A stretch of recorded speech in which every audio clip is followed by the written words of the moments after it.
Good morning. Welcome to Joyable's 9th edition of Minds at Work. My name is Olivia and I will be your host. Today we are welcoming Aalok Gupta, Chief Learning Officer at LSF Global. He will discuss how recognition is so important in the workplace. Welcome, Aalok. Thank you so much for joining us today. How are you? Very well. Thank you very much for having me, Olivia. Of course. Can you tell us a bit about yourself? Yes, of course. And it's a difficult question to answer, but I'm going to give you something which is relevant. I spent about 15 years of my life leading different businesses, and then the next 10 years in leading human resources. So what I want to tell you is that in 15 years, I tried to learn and do it all by myself. And then I learned the science of human development over the next 10 years. But what is really interesting is now I've made my passion a profession. I'm working full time, not to work with one business, but work with many, many businesses to help them grow. So if there's one word you want to remember about me, remember I'm a growth strategist. And I just help two things grow: businesses and people. Okay, that's very clear. Thank you. So what do you think about the recognition? Why is it so important in the workplace? Well, I'm going to leave you with a word called disempowerment. So let's take a simple example before I tell you why do I think it's important. Sure. So we just met just now, we are in the studio and you invited me very kindly over here. And I would come in and say, Olivia, what did you do to yourself? You're looking so sick. What are you going to do? Your power is suddenly gone. You're disempowered. I've taken that power away. So that is the opposite of recognition or appreciation. But let's flip the situation. You come in the room, I come in the room, and I tell you, Olivia, you're looking so beautiful. What did you do to yourself? Now, suddenly your energy is expanded. Suddenly you're feeling empowered. And most importantly, I gain your confidence and trust. So the word I want to leave you with is that recognition potentially, arguably, is the most powerful technique to empower your employees to work not only with the head, but also their heart. Wow. Okay. So is it the number one rule for employee engagement? Well, I wouldn't like to put a number over there because numbers are contextual. So, for example, if there's a fire in the building, I should be like a dictator asking everyone to get out as soon as possible. So clearly, I wouldn't put a number over there, but I would say it's one of the top most important things to empower people. And why only the workplace, even personal life? Right. What is there not to empower people? Because when you empower them, their energy expands and their productivity increases. And productivity directly impacts performance. Of course. So think about this in a way. Why do companies exist? Profit. What gets you profit? Performance. What gets you performance? Productivity. Who is doing that productivity? People. Now, if you know how to empower your people, those people will be productive, they'll perform, and your profits are an automatic outcome of that. But we don't get it because, unfortunately, B schools teach you everything except how to run a business. Right.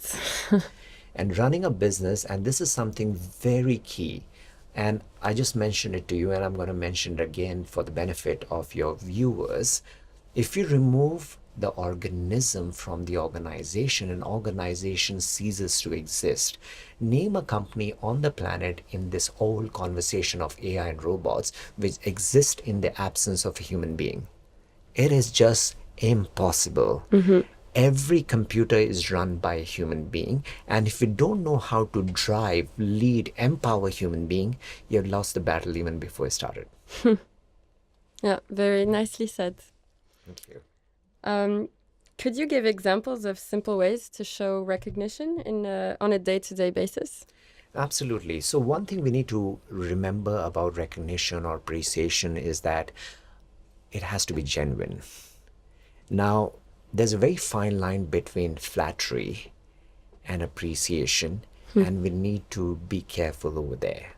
So if I come in the room and I say, Olivia, that, you're looking amazing, and actually you were sick last whole week, and you know inside you're not looking amazing. So that is pure flattery, and that will not work. But if I say that, Olivia, your work is looking good, now I've changed the conversation because I'm trying to find appreciation in something else. I'm trying to recognize something which is truly, truly genuine. And if you have a careful eye to observe the things, you will definitely find something to actually learn. So here's something for everyone to remember. Everyone is a teacher. The good guys teach you what to do. The not so good guys teach you what not to do. Okay. Do you agree then that authenticity is key? Absolutely. I mean, say, it is not key, it is paramount. It is something which is of paramount importance, because if it's not genuine, that appreciation doesn't work.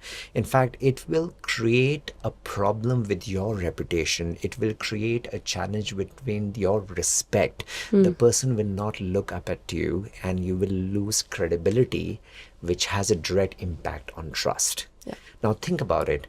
Every business on the planet is based on a fundamental emotion. And be careful over here, trust is an emotion, it's an outcome of what you do. If I tell you trust me, it doesn't work. The things I do make you trust me. So when you start trusting me, then business happens automatically. Even coming all the way here to the studio, there was an element of trust that Aalok is going to reach here at 2 p.m. so that we can start the shooting on time, and we can take another engagement potentially at 3 o'clock. That's trust. Therefore, everything stems trust, and recognition and appreciation goes a long way to building this whole credibility and trust in you. Because if it's not genuine, to your question, if it's not authentic, you're going to lose it. Therefore, we need to be very careful, because we have to empower people. At the same time, authenticity will prevent you from making it into flattery or losing trust. I see. Okay. And so what does a more human workplace mean to you? How would that look like? Oh, I love that question. And Olivia, you know how passionate I am about human potential. Yes. And I could go hours and hours on that. But I'm going to kind of leave this with you. To me, the most relevant model, the most relevant science ever has been the Maslow theory of human motivation. Yeah, that is based on human motivation. Now you think about it, recognition and appreciation goes at every level. Now, starting with the first human need, which is survival. You know, you need a man to survive in order to get food, and then the second need is to be secure. You need a roof on top of your head. Right. The third need is social. You need friends, girlfriends, partners, wife, family. Then you have the fourth need, which is self-esteem. Now, I'm coming to my most important part. What happens at the fifth stage? Would you remember? What is the fifth stage where the motivation? Because 90% of the people, I would say, hypothetically and as guesstimatedly, have achieved these four stages in developed countries. Now, what is Bill Gates doing? Why is he giving all the money he earned? Because of this fifth element called self-actualization. Right. Now, that is where human needs come. Now, self-actualization is all about feeling important, feeling respectful, feeling great about the work you're doing. So if there's no fulfillment and satisfaction, respect in the work you're doing, you're going to get miserable. And therefore, factual evidence is there. Statistically, people don't quit company.